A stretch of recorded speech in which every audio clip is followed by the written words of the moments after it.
இந்த ப்ராப்ளமும் ஒரு ரொம்ப இன்ட்ரெஸ்டிங்கான ப்ராப்ளம். பாருங்கள், ஏ ஒரு மேட்ரிக்ஸ் கொடுத்துருக்காங்க, பி ஒரு மேட்ரிக்ஸ் கொடுத்துருக்காங்க, சி ஒரு மேட்ரிக்ஸ் கொடுத்துருக்காங்க.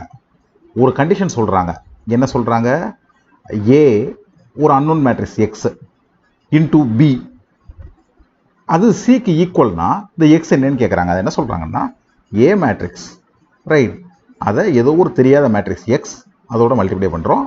அந்த ப்ராடக்டை மறுபடியும் பியோட மல்டிப்ளை பண்ணால் நமக்கு சி கிடைக்குதுன்னா ரைட், இந்த எக்ஸு என்ன? இதுதான் கேள்வி. அப்போ எப்படி செய்கிறது? நமக்கு இந்த எக்ஸ் வேணும்னா இந்த ஏ இருக்கக்கூடாது, இந்த பி இருக்கக்கூடாது. அப்போ என்ன செய்யணும்னா, இதை ஏ இன்வர்ஸால் மல்டிப்ளை பண்ணணும், இந்த பக்கம் பி இன்வர்ஸால் மல்டிப்ளை பண்ணணும். இங்கே என்ன செஞ்சோமோ அதை அப்படியே இங்கேயே செஞ்சிடணும். அதாவது என்ன நான் சொல்கிறேன்னா, ஏ இன்வர்ஸால் இதை ப்ரீ மல்டிப்ளை பண்ணணும், இதை பி இன்வர்ஸால் மல்டிப்ளை பண்ணணும். இங்கே என்ன செஞ்சோமோ அதை இங்கேயே செய்யணும். அப்போ இங்கேயே A inverse C right, B inverse. அவ்வளோதான் ஆன்சர் வரும். எப்படி ஆன்சர் வரும்? இவங்க ரெண்டு பேரும் கேன்சல் ஆயிடுவாங்க. யார் ரெண்டு பேரும் கேன்சல் ஆயிடுவாங்க? இவங்க ரெண்டு பேரும் கேன்சல் ஆயிடுவாங்க. அது ஐடென்டிட்டி மேட்ரிக்ஸ் ஆயிரும். அதே மாதிரி இவங்க ரெண்டு பேரும் கேன்சல் ஆயிடுவாங்க. ஸோ நம்மளுக்கு எக்ஸ் கிடச்சிரும். அப்போ செய்ய வேண்டிய விஷயம் இதான். அப்போ நம்ம ஏ இன்வர்ஸ் கண்டுபிடிக்கணும், பி இன்வர்ஸ் கண்டுபிடிக்கணும்.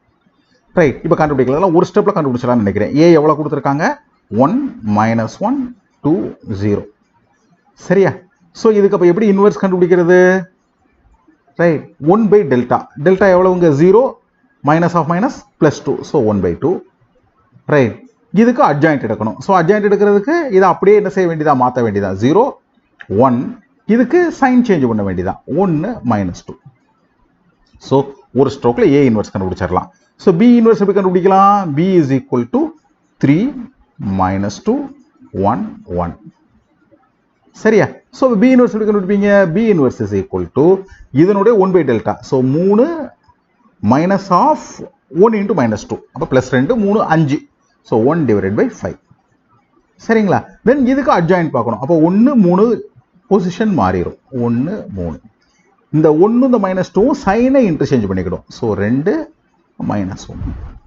அப்போ இப்போ நம்ம என்ன பண்ணிட்டோம்? ஏ இன்வர்ஸ் கண்டுபிடிச்சிட்டோம், பி இன்வர்ஸ் கண்டுபிடிச்சிட்டோம். இங்கே ரெண்டையும் இங்கே போஸ்ட் பண்ணால் நம்மளுக்கு என்ன கிடச்சிரும்? எக்ஸ் கிடச்சிரும். அதை இங்கே சார்ட் பண்ணி காமிச்சிருக்கேன். ரைட், இங்கே என்ன பண்ணி காமிச்சிருக்கேன்? இங்கே பாருங்கள், X is equal to A inverse into B inverse. So இப்போ ஏ இன்வர்ஸ் வேல்யூ நம்ம கண்டுபிடிச்ச வேல்யூ இங்கே நான் எழுதியிருக்கேன். நீங்களும் எழுதிருங்க. சரிங்களா? ஸோ சரியாக தான் செஞ்சுருக்கேன்னு நினைக்கிறேன் இல்லைங்களா?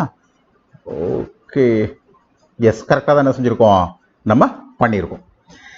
இப்போ மல்டிப்ளை பண்ண என்ன ஆகும்? 1/2, இது 1/5, அதனால வந்து 1/10 எடுத்துக்கிறேன். சரியா? ஸோ ஏ இன்வர்ஸோட வேல்யூ போகிறேன் 0 1 -2 1.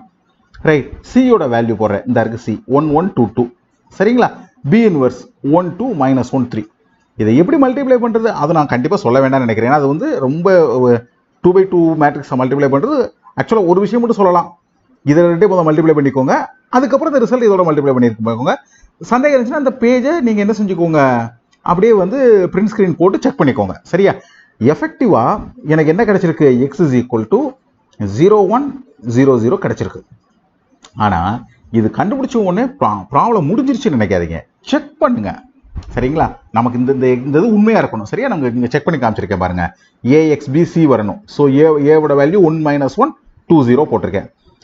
நான் கண்டுபிடிச்ச எக்ஸ் இது வந்து ஏ எக்ஸ் பி. இங்கே நம்மளுக்கு சி வரணும். வரதான்னு செக் பண்ணுவோம். ரைட், பியோட வேல்யூ இங்கே போஸ்ட் பண்ணிட்டேன். ஸோ மல்டிப்ளை பண்ணி பாருங்க. இப்போ நான் யாரை மல்டிப்ளை பண்ணியிருக்கேன்? இவங்க ரெண்டு பேரும் முதல் மல்டிப்ளை பண்ணியிருக்கேன். ஸோ மல்டிப்ளை பண்ணால் 0 1. ஸோ 1. சரிங்களா? 0 -2 இல்லைங்களா? சாரி, இந்த போட்டுக்கலாம் 0 1. ஸோ 1. இது 2 0ங்கிறனால அப்படி 2 என்ன ஆயிரும்?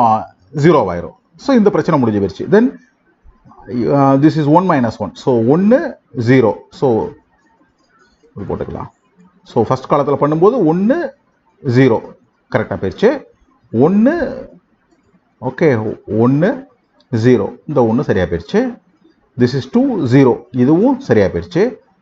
தென் இதுவும் சரியாக போயிடுச்சு. So answer 1 1 2 2. இதான் எனக்கு கிடைச்சிருக்க மேட்ரிக்ஸ் பாருங்கள், சி. ஸோ அப்போ நான் செஞ்சதும் சரி. அப்போ என்ன சார் உங்களுக்கு சொல்கிற விஷயம் என்னென்னா, ஐடியாவோட ஒர்க் பண்ணுங்கள், ஆன்சர் ஆட்டோமேட்டிக்காக வரும். சரியா?